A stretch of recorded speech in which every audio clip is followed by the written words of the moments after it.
अंगणातल्या झोपाळ्यावर कुसुमताई अंगावर गोधडी पांघरून चहा पीत बसल्या होत्या, तर स्वयंपाकघरात त्यांची सून अंजली पोहे बनवण्यात मग्न होती.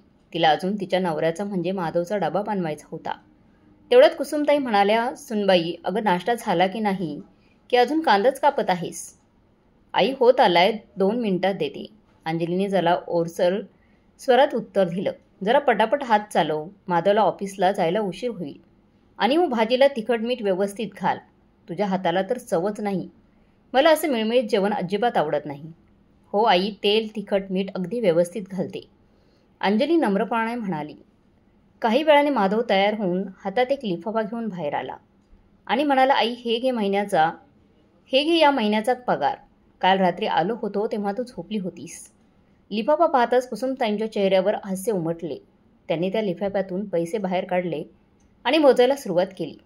माधव उत्साहाने म्हणाला, "आई, पुढच्या महिन्यात माझे प्रमोशन होणार आहे आणि पगार 1.5 होईल."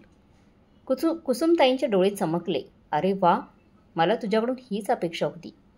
"माधवा, आज जर तुझे बाबा असते तर त्यांनी तुझा किती अभिमान वाटला असता.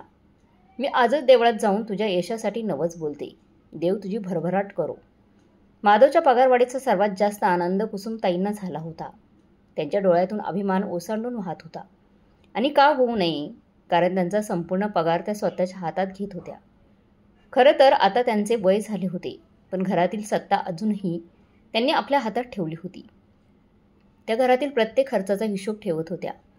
पण आज अंजलीचे डोळे मात्र ओलसर होते, कारण हा पगार तिला नव्हे तर तिच्या सासूच्या हातात जात होता. तिचा नवरा, तिची कर्तव्य, पण तिचे स्वत्व कुठेच नव्हते. असो, कुसुमताई घर कामात सुनेला कोणतीच मदत करत नव्हत्या. अंजली स्वयंपाकघरात कामात मग्न होती. माधव डायनिंग टेबलच्या खुर्चीवर येऊन बसला आणि म्हणाला, "अंजली, नाश्ता झाला असेल तर पटकन दे, मला उशीर होतोय." "हो, आले." अंजलीने स्वयंपाकघरातून आवाज दिला आणि ती नाश्त्याची प्लेट घेऊन आली. तिने सासूबाईंनाही नाश्ता दिला. नाश्ता झाल्यानंतर माधव ऑफिसला निघून गेला आणि काही वेळाने अंजली आपल्या खोलीत गेली. तेवढ्यात घरातला फोन वाजला. कुसुमताईंनी फोन उचलला. "हॅलो." दुसऱ्या बाजूने आवाज आला, "आई, मी रजनी बोलते." कुसुमताईंचा चेहरा गंभीर झाला. त्या म्हणाल्या, "अगं रजनी बाळा, तुझा आवाज एवढा का खाली गेलाय?" ती म्हणाली, "आई, मला काही चांगलं वाटत नाही. आज तर हद्दच झाली. हा माणूस कायम असाच वागतो. जणू काही मी त्याची गुलामच आहे. आता मला अजिबात सहन होत नाही. मी माहेरी येते." रजनीचा आवाज ऐकून रागाने थरथरत होता. हे ऐकून कुसुमताई संतापाने म्हणाल्या, "काय, त्याची एवढी हिंमत? हे बघ रजनी बाळा, तू अजिबात काळजी करू नकोस. तू ताबडतोब इकडे निघून ये. इथे तू अगदी निर्धास्तपणे राहशील." रजनी म्हणाली, "पण आई, दादा, वहिनी, ते दोघे कायमच मलाच दोष देतात." रजनीच्या शब्दामध्ये वेदना आणि रोष होता. कुसुमताई तिचे बोलणे थांबवत म्हणाल्या, "त्यांची काळजी तू करू नकोस. तुझ्या दादाला मी माझ्या पद्धतीने समजावते. आणि तुझ्या वहिनीचं म्हणशील तर ती हे घर तिच्या लग्नात घेऊन आली नव्हती. हे घर तुझे आहे आणि मी जिवंत असेपर्यंत ह्या घरचे दरवाजे तुझ्यासाठी कायम उघडे आहेत. तू तुझे सामान आणि बिंदास निघून ये इकडे. काही अडचण वाटत असेल तर त्याला मी बघते." "हो आई, आता मी एक क्षणही इथे राहू शकत नाही. माझा जीव गुदमरत आहे इथे. मी आज निघते," रजनी स्पष्टपणे म्हणाली. रजनीला तिच्या माहेरी येणे नेहमीच आवडायचं. माहेरी तिला कोणतीच जबाबदारी पार पाडावी लागत नव्हती, ना कोणाचे टोमणे ऐकावे लागत होते. हे सर्व तिला तिच्या आईने, कुसुमताईंनी शिकवले होते. रजनीच्या लग्नाच्या वेळी कुसुमताईंनी तिला सांगितले होते, "रजनी बाळा, तुझ्या आयुष्यातील दुसरा टप्पा सुरू होत आहे. आता तुला खूप समजूतदारपणे वागावे लागेल." "आई, म्हणजे काय?" रजनीने उत्सुकतेने विचारलं. त्या म्हणाल्या, "याचा स्पष्ट अर्थ असा की सासू सासऱ्यांशी दबून राहू नकोस. जास्त बोलायला लागले तर जिथल्या तिथे उत्तर द्यायला शिक. आणि सर्वात महत्त्वाचं म्हणजे नवऱ्याला तुझ्या मुठीत ठेव. सासरच्या लोकांना डोक्यावर बसू देऊ नकोस. कोणालाही जास्त भाव देऊ नकोस, नाहीतर तेच तुझ्यावर हावी होतील. आणि सगळ्यात महत्त्वाचं म्हणजे सासू सासऱ्यांपासून वेगळे राहण्याचा प्रयत्न कर. तेव्हाच तुला स्वातंत्र्य मिळेल. आणि यापुढे भांडण करावे लागले तरी मागे पुढे पाहू नकोस." कुसुमताईंच्या या शिकवणीला गाठ बांधून रजनीने सासरच्या घरात पाऊल ठेवले. तिचे सासू सासरे एकदम साधे भोळे आणि सरळ स्वभावाचे होते. ते सुनेला आपली मुलगीच मानत होते. तिचा नवरा अजय तिला कोणताही त्रास होऊ नये याची पुरेपूर काळजी घेत होता. तिचे सासरचं वातावरण अगदी आनंदी होते आणि अशा आनंदी वातावरणात देखील रजनी खुश नव्हती. लग्नानंतर काही दिवसातच तिने आईच्या शिकवणुकीचे पालन करायला सुरुवात केली आणि घरातील शांतता भंग झाली. आता तिच्या लग्नाला 1 वर्ष पूर्ण होत आले होते आणि या 1 वर्षात रजनी चौथ्यांदा भांडण करून बाहेर निघून आली होती. रजनी बॅग घेऊन बाहेरच्या उंबरठ्यावर पाऊल ठेवताच तिच्या डोळ्यात निराशा आणि उदासीनता दिसून येत होती. रजनी बाळा, तू आलीस? दे तुझी बॅग आणि आत ये बरं. आता तू तुझे घरी आली आहेस ना, मग कसलीच काळजी करण्याची गरज नाही. कुसुमताईंनी लेकीच्या हातातून बॅग घेतली आणि तिला खोलीत नेले. रजनी म्हणाली, आई, माझ्या नवऱ्याला वाटते मी दिवसभर घरात कामवालीसारखी राहावं, घरातली सगळी कामं करावीत, सासू-सासऱ्यांची सेवा कर असं त्याला वाटतं. निमूटपणे करावी आणि काही न बोलावं. अगं, स्वतःसाठी आरामाचा एक क्षणही मिळत नाही मला. हे सगळं झेपणार नाही. कुसुमताई होकारार्थी मान हलवत म्हणाल्या, रजनी, तू अगदी बरोबर बोलत आहेस. या लोकांना सून म्हणजे काम करणारी मशीन वाटते का? म्हणूनच मी तुला आधीच सांगितले होते, तू स्वतःच्या हक्कासाठी उभं राहिलं पाहिजे. तू तिथून निघून अगदी योग्य केलंस बघ. तू कुणाची गुलाम नाहीस. जर ते तुला समजून घेऊ शकत नसतील तर त्यांच्यासोबत राहण्याचा काहीच अर्थ नाही. तेवढ्यात अंजली पाणी घेऊन खोलीत आली. कुसुमताईंनी तिच्याकडे पाहिलं आणि म्हणाल्या, अंजू, रजनी आराम करते आहे तोपर्यंत तिच्या आवडीचं जेवण बनव. आज तिला सासरच्या तणावापासून दूर राहून मनसोक्त जेवण करू दे. अंजलीने मान हलवले आणि स्वयंपाकघराकडे निघून गेली. दुपारचं जेवण झाल्यानंतर रजनी आणि कुसुमताई खोलीत तासभर गप्पा मारत बसल्या. रजनीने तिच्या सासरच्या तक्रारी सांगितल्या आणि कुसुमताई प्रत्येक वेळी तिच्या होला हो देत होत्या. या दरम्यान अंजली थोडा वेळ आराम करण्यासाठी तिच्या खोलीत गेली. संध्याकाळी अंजली खोलीतून बाहेर येऊन म्हणाली, आई, आज रात्री पुरी भाजी बनवू का? रजनीताईंना खूप आवडते ना. तेव्हा कुसुमताई पटकन म्हणाल्या, अंजली, तू राहू दे. दुपारीसुद्धा तू इतकी आळणी आणि पानचट जेवण बनवलं होतं की रजनीला ते अजिबात आवडलेलं नाही. यापेक्षा तू माधवला फोन कर आणि त्यालाच बाहेरून काहीतरी चांगलं खायला घेऊन यायला सांग. थोडंसं चांगलं खाल्लं तरी तिचा मूड ठीक होईल. हे ऐकताच अंजलीला वाईट वाटले. तिचा चेहरा उतरला. ती हळूच म्हणाली, हो आई, मी ह्यांना फोन करते. अंजली खोलीत गेली तेव्हा रजनी हसत म्हणाली, आई, तू नेहमी माझ्या पाठीशी उभी राहिली आहेस. अशीच कायम माझ्या पाठीशी उभी राहा. कुसुमताईंनी प्रेमाने रजनीच्या डोक्यावर हात फिरवला आणि म्हणाल्या, अगं, मी असताना तुला कोणत्याही प्रकारचा त्रास होणारच नाही. तू इथे आरामात राहा. दुसरीकडे अंजलीने माधवला फोन लावला. दुसऱ्या रिंगमध्येच त्याने फोन उचलला आणि तिचा आवाज ऐकताच हसत म्हणाला, बोल ना बायको, आज कसा काय फोन केला? सगळं व्यवस्थित आहे ना? सगळे व्यवस्थित आहे ना, की फक्त माझा आवाज ऐकायचा होता? माधवच्या थोड्या रोमॅन्टिक बोलण्यावर अंजलीत हलकेसे हसली आणि म्हणाली, अहो, सगळं व्यवस्थित आहे. फक्त एक गोष्ट सांगायची होती माधव. माधव म्हणाला, सांग ना मॅडम, आज तुमचा काय आदेश आहे? अंजली म्हणाली, आज रजनीताई आल्या आहेत. आई म्हणत होत्या की रात्रीचं जेवण बाहेरून मागवायचं आहे. एखाद्या चांगल्या रेस्टॉरंटमधून काहीतरी घेऊन या. हे ऐकताच माधव थोडा चकित झाला. रजनी परत आली? गेल्या आठवड्यातच 4-5 दिवस राहून गेली होती ना, आता काय झाले? तेव्हा अंजली सावरत म्हणाली, माहीत नाही, आई म्हणत होत्या की त्यांना खूप टेन्शन आहे. कदाचित त्यांच्या सासरी काहीतरी घडलं असावं. माधवने एक दीर्घ श्वास घेतला आणि मग रागाने म्हणाला, या रजनीला तिच्या सासरी कसला एवढा त्रास आहे? तिच्या सासूबाई तर किती प्रेमळ आहेत आणि अजय भाऊजीसुद्धा. अगं, मी आईला किती वेळा सांगितलं होतं की तिला तिच्या सासरीच राहू देत. तिथेच राहून तिला संसार करू दे. प्रत्येक छोट्या मोठ्या गोष्टीवरून तिला बाहेरी बोलवणं हा त्यावरचा उपाय नाही. पण आईला मात्र नेहमीच वाटते की मुलगी बाहेर आली की सुखात राहील. तेव्हा अंजली शांतपणे म्हणाली, तुमचे बोलणे योग्य आहे, पण शेवटी त्या आई आहेत ना. आपल्या मुलीला दुःखी होताना पाहू शकत नसतील त्या. माधवने पुन्हा एकदा दीर्घ श्वास घेतला आणि म्हणाला, ठीक आहे अंजली, मला ऑफिसमध्ये भरपूर कामे आहेत. येताना रेस्टॉरंटमधून काहीतरी घेऊन येतो. रात्री भेटूया. रात्री जवळपास 9 वाजता माधव घरी आला. त्याच्या हातात रेस्टॉरंटमधून आणलेल्या जेवणाची पिशवी होती. अंजलीने ती पिशवी घेतली आणि स्वयंपाकघरात निघून गेली. माधवने रजनीकडे पाहिले. ती लिव्हिंग रूममध्ये आरामात बसून टीव्ही पाहत होती. तो सोफ्यावर बसत म्हणाला, कसे आहेस? सगळं ठीक आहे ना? रजनी टीव्हीचा रिमोट बाजूला ठेवला आणि अचानक रडू लागली. तिच्या डोळ्यातून अश्रू आले होते. ती म्हणाली, दादा, आता मी अजून सहन करू शकत नाही रे. तिथे सगळे माझ्याशी कामवालीसारखे वागतात. सकाळपासून रात्र होईपर्यंत फक्त काम आणि काम. सगळं माझं मोलकरणीसारखं काम करून घेतात. एवढंच नाही तर माझा नवरासुद्धा माझी बाजू घेत नाही. माधव तिचे बोलणं शांतपणे ऐकत होता. नंतर तो हलक्या आवाजात म्हणाला, काही हरकत नाही रजनी. प्रत्येक समस्येवर उपाय असतोच. तू म्हणशील तर मी अजयशी बोलतो. माधव एवढंच बोलला होता तेवढ्यात कुसुमताई तिथे आल्या.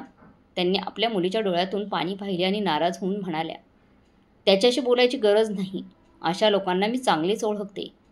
4 दिवस तू तिथे गेली नाहीस की स्वतः हात जोडत येईल बघ तुला न्यायला. आईचे बोलणे ऐकून माधव रागाने म्हणाला, आई हा काही उपाय नाही. जर रजनी प्रत्येक वेळी भांडण करून इथे आली तर नवरा बायकोचं नातं सुधारायचं तरी कसं? सासरी थोडं ॲडजस्ट करता यायला पाहिजे ना. तेव्हा रजनी मोठ्या आवाजात म्हणाली, मला काहीही ॲडजस्ट करायचं नाही आहे तिथे आणि ना त्या माणसांची कोणतेही संबंध ठेवायचे आहेत. ते लोक जरी मला घ्यायला आले तरी मी जाणार नाही तिकडे. मी ठरवलं आहे त्या माणसांसोबत आता एक क्षणही राहणार नाही. कुसुमताई देखील रागाने माधवकडे पाहून म्हणाल्या, तुला माझ्या मुलीचा त्रास दिसत नाही का? हे विसरू नकोस, हे तिचं माहेर आहे. तिला इथे येण्याचा पूर्ण अधिकार आहे. माधव गंभीरपणे म्हणाला, आई मला तिचा त्रास दिसतो, पण हेही दिसतं की पुन्हा पुन्हा इथे येऊन काहीच प्रश्न सुटणार नाही. जर ती लहान सहान गोष्टीवरून छोट्या मोठ्या गोष्टीवरून भांडून इथे येत राहिली तर सासरी तिचं महत्त्व कमी होऊन जाईल. मी स्वतः जाऊन त्यांच्याशी बोलतो. निदान नक्की प्रॉब्लेम तरी काय आहे ते तरी समजेल. कुसुमताई स्पष्ट शब्दात म्हणाल्या, तुला कुठेही जायची गरज नाही. जर रजनीला माहेरी राहणे आवडत असेल तर तेच योग्य आहे. आधीच माझी मुलगी एवढ्या तणावात आहे आणि वरून तू तिला अजून टेन्शन देत आहेस. पण आई बस, आता यावर अजून चर्चा होणार नाही. चल रजनी, तू जेवण करून घे. असं बोलून कुसुमताई रजनीला आपल्या खोलीत घेऊन गेल्या. दुसऱ्या दिवशी सकाळी अंजली लवकर उठली. घरातील 2 दिवसांचे साचलेले कपडे पाहून तिने पटकन काम पूर्ण करण्याचं ठरवलं. जेव्हा ती वॉशिंग मशीनमध्ये कपडे टाकू लागली तेवढ्यात रजनी आपल्या खोलीतून बाहेर आली आणि म्हणाली, आई माझ्या बॅगेतले कपडे 8 दिवस झाले तरी धुतले नाहीत. कुसुमताई जवळच बसून चहा पित होत्या. अचानक उठून म्हणाल्या, रजनी तू काळजी करू नकोस, मी अंजलीला सांगते, ती कपडे धुवून टाकेल. अंजलीने मान वर करून पाहिले पण ती काहीच बोलली नाही. कुसुमताईंनी रजनीची बॅग रिकामी केली आणि कपडे अंजलीजवळ आणून ठेवले आणि म्हणाल्या, अंजली हे कपडे धुवून टाक, रजनीचे आहेत. बिचारी घरच्या टेन्शनमुळे स्वतःचे कपडे धुवू शकली नव्हती. अंजलीने कपड्यांकडे पाहिले. आधीच मशीनमध्ये कपडे घातले होते आणि आता रजनीचे कपडेही आणून ठेवले होते. तिच्या डोळ्यात थकवा स्पष्ट दिसत होता. ती काही न बोलता कामाला लागली. रजनी मात्र निवांतपणे सोफ्यावर बसून फोनवर सोशल मीडिया स्क्रोल करत होती. काही वेळाने अंजली एक कामासाठी आत गेली. त्याचवेळी कुसुमताईंनी आवाज दिला, अंजली लवकर आटपून घे कामं, अजून तुला नाश्ता बनवायचा आहे. आणि मग रजनीकडे वळून म्हणाला, रजनी बाळा नाश्त्याला काय खाणार आहेस गं? रजनी फोनवरून नजरही न हटवता म्हणाली, आई आज पावभाजी खायची खूप इच्छा झाली आहे गं मला. अंजली लगेच नाश्त्याची तयारी करू लागली. तिच्या डोळ्यात थकवा आणि चेहऱ्यावर शांतता होती. त्या दरम्यान माधव तयार होऊन नाश्त्यासाठी बाहेर आला. अंजली पटापट स्वयंपाक करत होती. मध्येच मशीनमधून कपडे काढून पुन्हा लावत होती आणि स्वयंपाकघरात पुन्हा काम सुरू करत होती. त्याचवेळी रजनी अजूनही आरामात सोप्यावर बसून फोन बघत होती. कधी हसून आईशी काहीतरी बोलत होती आणि पुन्हा फोनमध्ये व्यस्त होत होती. कुसुमताई मात्र अंजलीला नाश्त्याच्या सूचना देत होत्या. रजनीसोबत जुन्या आठवणी शेअर करत होत्या. माधवने हे सर्व पाहिले आणि त्याला आतून खिन्न वाटू लागले. त्याच्या मनात आले, आई आणि रजनीने थोडे तरी घरातील कामं आवरावीत, पण त्याने स्वतःला थांबवले. उगाच घरात तमाशा नको, भांडणं नको. त्याला माहीत होतं तो काही बोलला तर आईला वाईट वाटेल आणि रजनीला अपमान झाल्यासारखं वाटेल, भासेल तिला, म्हणून तो गप्प बसला. अंजली समजूतदार आहे, ती समजून घेईल असे स्वतःला समजावतो शांत बसला. दिवस असेच जात होते. अंजली सकाळपासून संध्याकाळपर्यंत घरातील प्रत्येक लहान मोठ्या कामामध्ये व्यस्त असायची. कपडे धुणे, भांडी घासणे सगळं तिच्या जबाबदारीत होतं. आणि दुसरीकडे रजनी मात्र सतत TV पाहणं नाहीतर फोनमध्ये गुंग असायची. कधी ती मैत्रिणींबरोबर शॉपिंगला जात असेल तर कधी आईबरोबर बाजारात फिरायला. आजही तेच घडत होतं. रजनीला तयार होत असताना पाहून कुसुमताईंनी विचारलं, रजनी बाळा कुठे बाहेर चालली आहेस का? तेव्हा रजनी म्हणाली, हो आई, माझी मैत्रीण पूजा, तिचा फोन आला होता. आज मी तिच्यासोबत मॉलमध्ये शॉपिंगला जाणार आहे. बरेच दिवस झाले आम्ही काही घेतलं नाही, शॉपिंग केली नाही, म्हणून आज विचार केला की स्वतःसाठी काही ड्रेस खरेदी करावेत. कुसुमताई हसून म्हणाला, रजनी तू बरोबर बोलते आहेस. थोडं बाहेर पडशील तर मन फ्रेश होईल. रजनी म्हणाली, हो आई ठीक आहे, मला 10,000 रुपये दे. जर पैसे शिल्लक राहिले तर मी परत करेन. कुसुमताईंनी देखील कपाटातून पर्स काढली आणि क्षणाचाही विलंब न लावता 10,000 रुपये तिच्या हातावर ठेवले. रजनी, स्वतःसाठी काहीतरी छान घेऊन ये आणि जर अजून पैसे हवे असतील तर तसं सांग. कुसुमताईंनी प्रेमाने तिच्या पाठीवरून हात फिरवला. स्वयंपाकघरात उभी असलेली अंजली हे सगळं शांतपणे पाहत होती. तेव्हा कुसुमताईंनी एकही प्रश्न न विचारता रजनीच्या हातावर 10,000 रुपये ठेवले. तेव्हा अंजलीच्या मनात असंख्य विचार येऊ लागले. चपात्या करता करता ती स्वतःशीच पुटपुटली, यात त्याच सासूबाई आहेत का ज्यांनी काल फक्त 1,000 रुपयांसाठी इतके प्रश्न विचारले होते. जेव्हा स्वयंपाकघरातील राशन संपलं आणि मी सासूला पैसे मागितले तेव्हा त्या म्हणाल्या, काय घ्यायचं आहे की तिला मिळते एवढं लवकर राशन कसं संपलं, असे कितीतरी प्रश्न. आणि आता रजनीसाठी काही न विचारता एकदम 10,000 रुपये देऊन टाकले. तिने दीर्घ श्वास घेतला आणि पुन्हा ती आपल्या कामाला लागली. अंजली काही बोलली नाही, पण तिच्या हाताची गती मात्र मंदावली होती तिच्या हाताची गती. दिवसभर कितीतरी दमल्यासारखं झालं तरी अंजलीने घर सांभाळण्यात कोणतीच कसर सोडली नाही. रजनी घरी परत येण्याआधी तिने स्वयंपाक तयार करून ठेवला. रात्री रजनी घरी येण्याआधी माधव आला. अंजलीने डायनिंग टेबलवर जेवणाचे ताट मांडून ठेवले. त्याचवेळी रजनी आली. तू आलीस बाळा, खूप उशीर झाला गं. बरं ये, फ्रेश होऊन पटकन जेवायला बस बरं. कुसुमताई काळजीने म्हणाल्या. अगं नाही गं आई, पूजासोबत बाहेरच जेवण करून आले. मॉलमध्ये एक छानसं चायनीज रेस्टॉरंट होतं, आज खूप मजा आली. रजनीने खुश होऊन शॉपिंगचे बॅग ओढले आणि आईला नवीन ड्रेस दाखवू लागली. आई बघ ना, किती सुंदर ड्रेस आहे. पूजा म्हणत होती, हा 1 पीस माझ्यावर खूपच उठून दिसेल. कुसुमताईंनी कौतुकाने तिच्याकडे पाहत हसत उत्तर दिले, हो बाळा, तुझी निवड तर आधीपासूनच कमालीची आहे बघ. रजनी पुढे म्हणाली, आई तुझ्यासाठी देखील मी एक सुंदर साडी पाहून ठेवली आहे. उद्या आपण दोघी बाजारात जाऊन तुलाही काही साड्या घेऊ. तुझ्या साड्या मला अजिबात आवडत नाही. कुसुमताई हसून म्हणाल्या, अगं बाळा, माझं काय, आता माझं वय झालंय. बरं ते जाऊ देत. अगं तू डाळ भात तरी खाऊन घे. रजनी म्हणाली, नको गं आई, आता काही खाण्यासाठी माझ्या पोटात जागा नाही. असे बोलून बॅग घेऊन ती आतल्या खोलीत निघून गेली. जेवत असलेल्या माधवच्या मनात मात्र वेगळेच विचार सुरू होते. रजनी आणि अजयच्या नात्याचं पुढे काय होणार याची त्याला काळजी वाटत होती. आता आणखीन एक आठवडा निघून गेला असाच. रजनीला माहेर येऊन जवळपास 1 महिना झाला होता. पण ना ती सासरी जायला तयार होती, ना कोणी तिला सासरी कधी जाणार असे विचारण्याचं धाडस करत होते. माधव आणि अंजली या सगळ्यामुळे प्रचंड अस्वस्थ झाले होते. एके दिवशी अंजलीने माधवला विचारलं, आपण असे किती दिवस फक्त पाहत राहायचं. रजनी आणि अजयच्या लग्नाला 1 वर्ष पूर्ण होईल. त्यांच्या नात्यात दुरावा निर्माण झाला आहे. हे नातं वाचवण्यासाठी आपल्याला काहीतरी कारण शोधून काढावं लागेल. मान हलवत माधवने तिच्या बोलण्याची सहमती दर्शवली. तो म्हणाला, तू अगदी बरोबर बोलत आहेस. मी विचार करत होतो, आपण त्यांच्या लग्नाच्या वाढदिवसानिमित्त त्यांना पुन्हा एकत्र आणण्याचा प्रयत्न करू. कदाचित हा आनंदाचा प्रसंग त्यांच्या दुरावेत बदल घडवू शकेल. अंजलीने हसून उत्तर दिले, मग एक काम करूया, आपण एक मोठा केक आणू आणि अजयलाही बोलू. लग्नाच्या वाढदिवसाच्या दिवशी माधव आणि अंजलीने मोठा केक मागवला. त्यानंतर त्यांनी रजनी आणि तिची आई कुसुमताई दोघींनाही बाहेर बोलवले. त्या दोघी खोलीतून बाहेर आल्या आणि समोरचं दृश्य पाहून आश्चर्यचकित झाल्या. हे सगळं काय सुरू आहे आणि हा केक कोणत्या आनंदासाठी आणलाय? रजनीने आश्चर्याने विचारलं.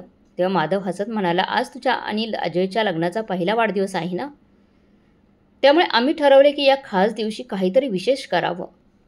कदाचित यामुळे तुमच्यातील कटुता कमी होईल. तो पुढे म्हणाला. रजनी आता अजयला फोन करून त्याला बोलावं. हे ऐकताच रजनी संतापून म्हणाली, तुझी हिंमत कशी झाली माझ्या परवानगीशिवाय हे सर्व करण्याची? मी आधीच स्पष्ट सांगितले होते की मला त्या माणसाचं तोंडही पाहायचं नाही. दादा, तुला एकदा सांगितलेलं कळत नाही का? कुसुमताई देखील संतापल्या. त्याही मोठ्या आवाजात म्हणाल्या, माझी मुलगी बरोबर बोलते. जर तो माणूस इथे आला तर मी त्याचे हात पाय तोडून गळ्यात घालीन आणि जर कोणी त्याला इथे घेऊन आले तर त्यालाही मी घराबाहेर काढेन. हे ऐकताच अंजलीनी माधव अचंबित झाले आणि त्यांना अशी प्रतिक्रिया अपेक्षितच नव्हती. रजनी आणि कुसुमताई संतापून पुन्हा खोलीत निघून गेल्या. माधवने एक दीर्घ श्वास घेतला आणि अंजलीकडे हातबल नजरेने पाहत म्हणाला, अंजली, त्यांना काही हे प्रकरण मिटवायचं दिसत नाहीये. अंजली, मी सांगतो, तू बघशील एक दिवस यांचा हट्टच दोघांच्या नात्यात सर्वात मोठा शत्रू होईल. संसार करणं तर दूर, पण तो उद्ध्वस्त करायलाही त्यांना वेळ लागणार नाही. त्या दिवशी रजनीने ठरवलं की ती घटस्फोट घेऊन या नात्यातून कायमची मुक्त होईल. पण जेव्हा घरात घटस्फोटाचा विषय निघाला तेव्हा घराचे तणावाचे वातावरण निर्माण झाले. माधवने परिस्थिती सावरण्याचा पुन्हा एकदा प्रयत्न केला. त्याने विचार केला की आईशी बोलून काहीतरी मार्ग काढता येईल. रात्री सगळे झोपायला गेल्यानंतर माधवने कुसुमताईंना बाजूला बोलवले. त्या म्हणाले, काय बोलायचं आहे, बोल. माधवने थोडा वेळ शांत राहून आईला विचारले. आई, मला खरं कारण समजून घ्यायचं आहे. असं काय झालं की रजनी घटस्फोट देण्याच्या निर्णयावर ठाम आहे? सासरी तिला असा कोणता त्रास झालाय, कुणी सासरवास केलाय, म्हणून तिने एवढ्या टोकाचा निर्णय घेण्याचं ठरवलं आहे? कुसुमताईंनी दीर्घ श्वास घेतला आणि म्हणाल्या, माधव, मला फक्त एवढंच ठाऊक आहे की माझ्या मुलीला टेन्शन आहे. जर घटस्फोट घेतल्यानंतरच तिला समाधान मिळणार असेल तर तेच योग्य आहे. पण मी तिला उद्ध्वस्त होताना पाहू शकत नाही. आईचे बोलणे ऐकून माधव संतापला. तो स्पष्ट म्हणाला, आई, तिला कुणी उद्ध्वस्त करते आहे तर ती तू आहेस. नवरा बायकोच्या भांडणात मध्यस्थी करून सोडवण्याऐवजी तूच त्याला अधिक खतपाणी घालत आहेस. हे ऐकून कुसुमताई संतापून म्हणाल्या, माधव, मला माहीत आहे तुला तुझ्या बहिणीचंही या घरात राहणं खटकतं आहे. त्यामुळे हा दिखाव त्याच्यासाठी वाटणारी सहानुभूती कोणाच्या सांगण्यावरून दाखवत आहेस, तेही मला चांगलंच ठाऊक आहे. माधव रागवतच म्हणाला, आई, तू विनाकारण अंजलीवर शंका घेत आहेस. अगं, तिच्यासारखी समजूतदार मुलगी सुनबाई आजवर पाहिलेली नाही मी. ती सतत रजनी आणि ह्या घराच्या भल्याचाच विचार करते. त्यावर कुसुमताई कडक बजत म्हणाल्या, राहू दे माधव, मला सर्व काही माहिती आहे. इथे कोण कोणाच्या भल्याचा विचार करतो. माधव दीर्घ श्वास घेत म्हणाला, पण आई, तू कधी अजयबरोबर बोलण्याचा प्रयत्न केला आहेस का? भांडण्याचं मूळ कारण काय आहे हे जाणून घेण्याचा कधी प्रयत्न केला आहेस का? चुलीत घाल त्या अजयला. मला त्या नालायक माणसाचं तोंडही पाहायचं नाही. त्याने माझ्या मुलीचं जगणं मुश्किल केलं आहे. माझी मुलगी काय काय सहन करत आहे तुला दिसत नाही का? माधव आवाजात म्हणाला, आई, तू हे कसे मान्य केलंस की सगळी चूक फक्त अजयची, तुझ्या जावयाचीच आहे? नातं नेहमी दोन्ही बाजूंनी बनतं आणि तुटतेही दोन्ही बाजूने. एकदाही त्याची बाजू ऐकून न घेतली नाहीस तू. सरळ त्याला रजनीच्या बोलण्यावरून दोषी ठरवलंस. अगाई, सत्य काहीतरी वेगळं असू शकतं. याचा कधी विचार केलायस का? कुसुमताई शांतपणे म्हणाल्या, मला काहीही जाणून घ्यायचं नाही. माझी मुलगी जे सांगते तेच खरं आहे. इतकं बोलून त्या उठल्या आणि आपल्या खोलीत निघून गेल्या. माधव मात्र गप्प उभा राहिला. दुसऱ्या दिवशी सकाळी अंजली माधवला म्हणाली, अहो, ऐकलं का? माझ्या काकांच्या मुलाचं लग्न आहे. मला नवीन साडी घ्यायची आहे. थोडे पैसे हवे होते. माधव पटकन म्हणाला, ठीक आहे, मी आईकडून पैसे घेऊन देतो. नाश्ता झाल्यानंतर तो आईकडे गेला आणि म्हणाला, आई, मला थोडे पैसे हवे आहेत. अंजलीच्या काकांच्या मुलाचं लग्न आहे. त्यासाठी तिला नवीन साडी घ्यायची आहे. कुसुमताई त्याचं बोलणं टाळत म्हणाल्या, हे बघ माधव, या महिन्यात खूप खर्च झाला आहे. माझ्याजवळ आता पैसे नाहीत. आईचे बोलणे ऐकून माधव आश्चर्यचकित झाला. तो म्हणाला, अगं आई, आठवड्यापूर्वीच तर मी तुला संपूर्ण पगार दिला होता. मग एवढे पैसे गेले कुठे? कुसुमताईंनी नजर चुकवत विषय टाळण्याचा प्रयत्न केला. त्या म्हणाल्या, अरे माधव, घर खर्च, किराणा सामान, बाकीचे इतर किरकोळ खर्च, आता प्रत्येक गोष्टींचा खर्च तुला सांगत बसू का? माधव रागाने म्हणाला, आई, मला खरं सांग, पैसे नेमके कुठे खर्च झालेत? कुसुमताई संकोचात म्हणाल्या, अरे, आपल्या रजनीला शॉपिंगसाठी थोडे पैसे दिले होते. तिचेही काही खर्च असतात. माधव संतापला. रजनीचे खर्च आई, रजनीला शॉपिंगसाठी हजारो रुपये खर्च करण्याची परवानगी आहे आणि आम्ही दोघांचं काय? अंजली दिवसभर घर काम करते, मी दिवसभर बाहेर कष्ट करतो आणि तू मात्र माझा संपूर्ण पगार घेऊन रजनीच्या फाजील खर्चासाठी देतेस. तुला कधी आम्हा दोघांच्या गरजांची आठवण होते का? कुसुमताई रागाने म्हणाल्या, काय झालं जर रजनीने थोडी शॉपिंग केली तर? तिच्या आयुष्यात किती टेन्शन आहे. तिला आनंदित ठेवण्यासाठी मी तिला थोडेफार पैसे दिले तर त्यात काय चुकीचं केलंय? माधव कडवट हसला.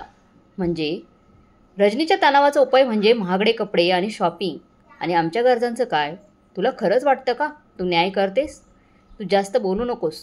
कुसुमताई मोठ्या आवाजात म्हणाल्या, रजनीला तिच्या नवऱ्याकडून काही मदत मिळत नाही. मग मी तिला थोडे पैसे दिले तर त्यात काय चुकले? माधवने निराश होत मान हलवली आणि म्हणाला, आई, तू चुकीचे केलंस. तिला बरोबर चुकीचं समजवण्याऐवजी तिच्या चुकांना खतपाणी घालतेस तू. असं बोलून तो रागाने बाहेर निघून गेला. दरवाजा बंद होताच कुसुमताईंनी अंजलीकडे रोखून पाहिलं आणि रागाने म्हणाल्या, सगळी आग सगळी आग या बाईने लावली आहे. या महिन्याचा आधीच खर्च जास्त झाला आहे. तरी काय गरज होती नवीन साडी घेण्याची? लग्नात जुनी साडी नेसली तर काय बिघडलं असतं? तेव्हा जवळ बसली रजनी पटकन म्हणाली, हो आई, तू अगदी बरोबर बोलत आहेस. माझा ड्रेस पाहून तिला राहावलं नसेल म्हणून ती माझ्याशी बरोबरी करावी लागली. त्या दोघींचे बोलणे ऐकून अंजलीच्या डोळ्यातून अश्रू होऊ लागले, पण ती काहीच बोलली नाही आणि काही न बोलता तिच्या खोलीत निघून गेली. रजनी आणि अजयच्या नात्यात दिवसेंदिवस कटुता वाढत चालली होती. कुसुमताई रजनीच्या निर्णयाला पाठिंबा देत होत्या, पण माधव आणि अंजलीने हे नातं वाचवण्यासाठी शेवटचा प्रयत्न करण्याचा निर्णय घेतला. एका संध्याकाळी माधव अंजलीला म्हणाला, अंजली, मी अजयला भेटायला जाणार आहे. कदाचित माझ्याशी बोलल्यानंतर तो रजनीला समजवण्याचा प्रयत्न करेल. तू तिच्याशी बोल. कदाचित ती थोडी नरमाई दाखवेल. अंजलीने नवऱ्याच्या बोलण्याला सहमती दर्शवली. दुसऱ्या दिवशी कुसुमताई बाजारात गेल्या आणि रजनी घरी एकटीच होती. अंजलीने ही संधी योग्य वाटली. ती रजनी जवळ जाऊन बसली आणि म्हणाली, रजनीताई, मी तुम्हाला एक बोलू का? रजनीने टीव्हीचा आवाज बंद केला आणि म्हणाली, हो वहिनी, बोल ना. अंजली हलक्या आवाजात म्हणाली, हे बघा ताई, मी तुमच्यापेक्षा मोठी आहे. म्हणूनच एक सल्ला देते, हा घटस्फोटाचा मार्ग सोडून पुन्हा एकदा संसार थाटण्याचा विचार करा. एका स्त्रीची खरी प्रतिष्ठा तिच्या नवऱ्यासोबत असते. भाऊजीचे बोलणे ऐकून रजनीला राग आला. ती म्हणाली, अशा प्रतिष्ठेचे मी काय करू? लोणचं घालू? अगं, जो माणूस घरात एक कामवाली बाई ठेवू शकत नाही, बायकोच्या प्राथमिक गरजाही भागवू शकत नाही, अशा दीड दमडीच्या माणसासोबत मी का राहायचं? अंजली म्हणाली, नाही ताई, तुम्ही असे विचार करू नका. माझ्या बोलण्याचा विचार करा. रजनी म्हणाली, वहिनी, बंद कर तुझी ही बडबड. मी माझ्या घरी आहे, आरामात आहे आणि माझा आनंद यातच आहे. पण मला वाटते माझा आनंद तुला आणि दादाला खटकतोय. इतक्यातच कुसुमताई दरवाजात येऊन उभ्या राहिला. त्यांनी त्या दोघींचे बोलणे ऐकले होते. त्या रागाने म्हणाल्या, अच्छा, आता तू तिला समजावणार? तू कोण आहेस ग तिच्या आयुष्यात ढवळाढवळ करणारी? अंजलीने घाबरत उत्तर दिले, आई, तुम्हाला वाटते तसं काही नाही. मला फक्त त्या दोघांमधील वाद मिटवायचा होता. कुसुमताई तिरस्काराने म्हणाल्या, वाद मिटवायचा होता की तिच्यापासून सुटका करून घ्यायची होती? आली मोठी समजावणारी. रजनी वैतागून तोंड वाकडं करत म्हणाली, माझा चांगला मूड खराब केला या बाईने. तिने पुन्हा टीव्हीचा रिमोट उचलला आणि आवाज मोठा केला. या गोष्टीला अगदी 5 मिनिटे झाली होती. तेवढ्यात माधव घरी आला. तो प्रचंड संतापलेला होता. तो जसा सोफ्यावर बसला आणि काही बोलणार तेवढ्यात रजनी म्हणाली, आई, आता जर दादा त्याच्या बायकोच्या सांगण्यावरून मला उपदेश द्यायला आला असेल तर त्याला सांग की मला त्याचं काही ऐकायचं नाही. रजनीचे बोलणे ऐकून माधवचे तळपायची आग मस्तकात गेली आणि तो मोठ्या आवाजात म्हणाला, मला जे एक सांगायचं आहे ते मी सांगणारच आहे आणि तुला ऐकावंच लागेल. तो पुढे म्हणाला, आई, मी आज अजयला भेटून आलो आहे. अगं, तू खरंच भला माणूस आहे म्हणून तर तुझ्या मुलीच्या अशा वागणुकीनंतरही तिची माफी मागायला तयार आहेत ते. रजनी संतापून म्हणाली, मला कुणाची माफी नको आहे. माधव तिच्याकडे रोखून पाहू लागला. अगं रजनी, तुझे हेच वागणे एक दिवस तुला उद्ध्वस्त करेल, लक्षात ठेव. मला अजयबरोबर बोलल्यानंतर समजलं की तू त्या घरातल्या लोकांना किती त्रास दिला आहेस. तुला माहीत आहे का आई, रजनी तिच्या सासू-सासऱ्यांना काय काय बोलत असते. अगं, ती कोणासाठी जेवण बनवत नाही किंवा घरातली मोलकरणीसारखी कामं देखील करत नाही. एवढंच नाही तर नवऱ्यासाठी देखील नाही जेवण बनवत ती. वरून रोज हॉटेलमधून जेवण मागवायची. जर सासूने समजवण्याचा तिला काही प्रयत्न केला तर संपूर्ण घर डोक्यावर घेत होती. आणि आता तर तिने अजयसमोर विचित्र आट ठेवली आहे. तिला सासू-सासऱ्यांपासून वेगळं राहायचं आहे. हे ऐकून अंजली आश्चर्यचकित झाली. तिने रजनीच्या खांद्यावर हात ठेवत विचारले, ताई, तुम्हाला सासू-सासऱ्यांपासून वेगळं का राहायचंय? रजनीने तिचा हात झटकला आणि उद्धटपणे म्हणाली, तू गप्प बस ग. मला तुझ्या कुठल्याही सल्ल्याची गरज नाहीये. माधव संतापून ओरडला, रजनी हे काय आहे? रजनी निर्लज्जपणे हसली आणि म्हणाली, मी एकदा सांगितलं ना, माझा निर्णय बदलणार नाही, मग काही होऊ देत. माधवने कठोर आवाजात ठामपणे सांगितलं, रजनी, तुला सासरी जावंच लागेल. हा माझा शेवटचा निर्णय आहे. आणि जर तू या घरातून निघून गेली नाहीस तर मी स्वतः तुला तिथे सोडून येईन. रजनी तितक्याच तिखट शब्दात म्हणाली, तुझ्यात धाडस असेल तर मला बाहेर काढून दाखव आणि मला हात लावून तर बघ मग मी काय सांगते ते. बघ मी काय सांगते तुला. माधव संतापून आईकडे पाहू लागला. आई, पाहिलंच ना, हा सगळा तुझ्या लाडाचा परिणाम आहे. तूच लाडाने तिचं सगळं पुढे करत होतीस ना. तो रजनीचा हात धरायला पुढे सरसावला. तेव्हा कुसुमताईंनी ठणकावून सांगितले, खबरदार माधव, तू कोण लागतोस माझ्या मुलीला घरातून बाहेर काढणारा? या घरातून माझ्या या घरातून जर कोणी बाहेर जाणार असेल तर ते तू आणि तुझी ती चुगलखोर बायको अंजली, जिने तुला वेडं केलं आहे. आत्ताच्या आत्ता माझ्या घराबाहेर निघा. माधव आत्तापर्यंत गप्प बसून सहन करत होता. पण आता तो गप्प बसणार नव्हता. 2 दिवसात त्याने एक भाड्याचं घर शोधलं आणि आपल्या बायको मुलासह स्वतःचं सामान घेऊन घराबाहेर पडला. जाताना माधव आणि अंजली कुसुम ताईंना नमस्कार करायला पुढे आली, पण त्या पाठीमागे सरकल्या. त्यानंतर ते त्या घरातून बाहेर पडले. माधव आणि अंजलीला रोजचे वादविवाद आणि तणावापासून मुक्ती मिळाली होती. आता ते भाड्याच्या घरात राहत होते आणि निवांत आयुष्य जगू लागले. दुसरीकडे कोर्टाने रजनी आणि अजयच्या घटस्फोटाला मान्यता दिली होती. घटस्फोटाला 1 महिना झाला होता आणि त्यानंतर रजनी आणि कुसुमताईंच्या अडचणी वाढू लागल्या. कुसुमताईंकडे जेवढे पैसे होते ते सर्व संपले होते. दुकानदाराची उधारी इतकी वाढली होती की त्याने आता उधारी देण्यास स्पष्ट नकार दिला. मायलेकी चिंतेत बसून विचार करत होत्या, आता पुढे काय करायचं. तेवढ्यात अचानक घरातील लाईट गेली. बराच वेळ अंधारात बसल्यानंतर रजनी वैतागून म्हणाली, आई फोन करून विचार तरी लाईट कधी येणार. कुसुमताई निराश होऊन म्हणाल्या, मी फोन लावला होता पण लाईटीचं बिल न भरल्यामुळे कनेक्शन तोडलं आहे. हे ऐकताच रजनीने डोके धरले. कुसुमताई दुःखी स्वरात म्हणाला, रजनी, असेच जर सुरू राहिले तर आपल्याला उपाशी मारायची वेळ येईल. तू शिकलेली आहेस, कुठेतरी नोकरी शोध. हे ऐकताच रजनी चिडली. आई, तू हे काय बोलत आहेस. मला जर नोकरीच करायची असती तर मी माझ्या सासरी राहिले असते ना. आणि तसे मला आता इथे अजिबात राहायचं नाही. मी पुन्हा अजयकडे जाणार आहे. मी त्याला व्यवस्थित ओळखते, तुम्हाला नक्की माफ करेल. कमीत कमी तिथे मला अंधारात तरी बसावं लागणार नाही. तिथे मला 2 वेळेचं भरपूर जेवण देखील मिळेल. इथल्या घरासाठी तडफावं लागतं जेवणासाठी. आणि खरं सांगायचं तर माझे सासरे इतके वाईट नाहीत की मी त्यांच्यासोबत राहू शकणार नाही. आई, तुझे हे घर तुलाच लाभ असो. असे म्हणत तिने पटकन बॅग भरली आणि घराबाहेर पडली. पण जेव्हा ती आपल्या घरस्फोटीत नवऱ्याच्या घरी पोहोचली तिथले वातावरण पाहून स्तब्ध झाली. संपूर्ण घर पाहुण्यांनी गजबजलेलं होतं. तिने आश्चर्याने शेजाऱ्यांना विचारले तेव्हा समजले की आजने कालच दुसरं लग्न केलं आहे आणि आज त्यांच्या घरी पूजेचा कार्यक्रम चालू होता. हे ऐकताच रजनीचा जणू श्वास थांबला. तिच्या डोळ्यातून अश्रू होऊ लागले. थरथरत्या पावलाने ती रस्त्यावर आली. आता तिच्यासमोर एकच प्रश्न होता, कुठे जायचं. रजनीच्या डोळ्यासमोर तिच्या आईचा चेहरा आला. ती पुटपुटली, आईच फक्त आपली असते, ती मला नक्की माफ करेल. थकलेली हरवलेली रजनी हळूहळू घराकडे निघाली. पण जेव्हा ती तिथे पोहोचली तेव्हा तिला धक्का बसला, कारण घराला कुलूप होते. शेजाराकडून विचारल्यावर समजले की कुसुमताईंनी 2 तासांपूर्वीच हे घर सोडले आहे. रजनीने घाबरून विचारले, आई जाताना काही बोलली का. त्या त्यांच्या मुलाकडे माधवकडे गेल्या आहेत. जाताना म्हणाले की आता या वयात उपाशी बसणं शक्य नाही. शेजाऱ्यांबाईने उत्तर दिले. रजनी क्षणभर गोंधळली, पण मग आशेने ती माधवच्या भाड्याच्या घराचा पत्ता शोधत तिकडे गेली. दारात पोहोचली तर आतून अंजलीचा आवाज आला. कोण आहे. मी रजनी, ती हळू आवाजात म्हणाली. अंजलीने दरवाजा उघडला. तिच्या मागून माधवही पुढे आला. दोघांचे चेहरे पाहून रजनीला जाणवले की तिचे येण्याचे त्यांना आश्चर्य वाटले. कुसुमताई हॉलमध्ये बसल्या होत्या. त्यांना पाहून रजनी धावत आत आली आणि आईच्या मांडीवर डोके ठेवून रडू लागली. आई, मी चूक केली, मला माफ कर. अजयकडे गेले होते पण मी जायला खूप उशीर केला. त्याने कालच दुसरं लग्न केलं. तिचे बोलणे ऐकून माधव आणि अंजलीला धक्काच बसला. कुसुमताईंच्या डोळ्यात देखील पाणी आले.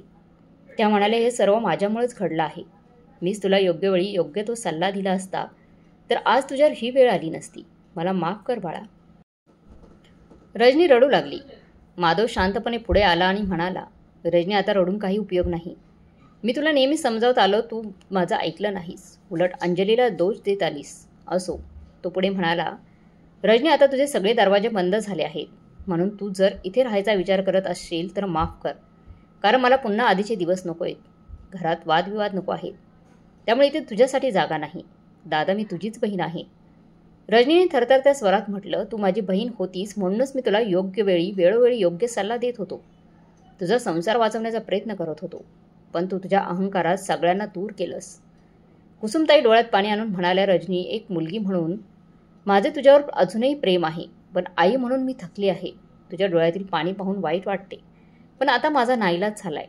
त्यामुळे तू स्वतःसाठी जगायला शिक.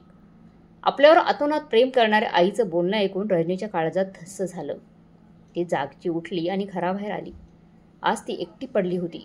तिच्या आयुष्यात कुणीही उरलं नव्हतं. ना नवरा ना सासर. आणि आज माहेरही बंद दरवाजासारखं झाले होते. त्याच दिवशी ती एका खाजगी कंपनीत इंटरव्ह्यूसाठी गेली. शिक्षण चांगले होतेच, थोडा आत्मविश्वासही होता. थोड्या प्रश्नांतरानंतर तिला त्या कंपनीत रिसेप्शनिस्टची नोकरी मिळाली. पगार मोठा नव्हता पण तिच्यासाठी पुरेसा होता. आज ती एका जुनाट एका रूमच्या चाळीत राहायला लागली. तिला आता कुणीही सावरायला नव्हते. पण तिने स्वतःला सावरायला शिकवून घेतलं होतं तिला. तिला सतत पूर्वीचे दिवस आठवायचे. आजईची आठवण यायची. ती त्याच्या आठवणीत खूप रडायची. पण आता रडून काही उपयोग नव्हता. कारण सगळं तिच्या हातातून निघून गेलं होतं, निसटून गेलं होतं. आज तिच्या अश्रूंची किंमत शून्य झाली होती.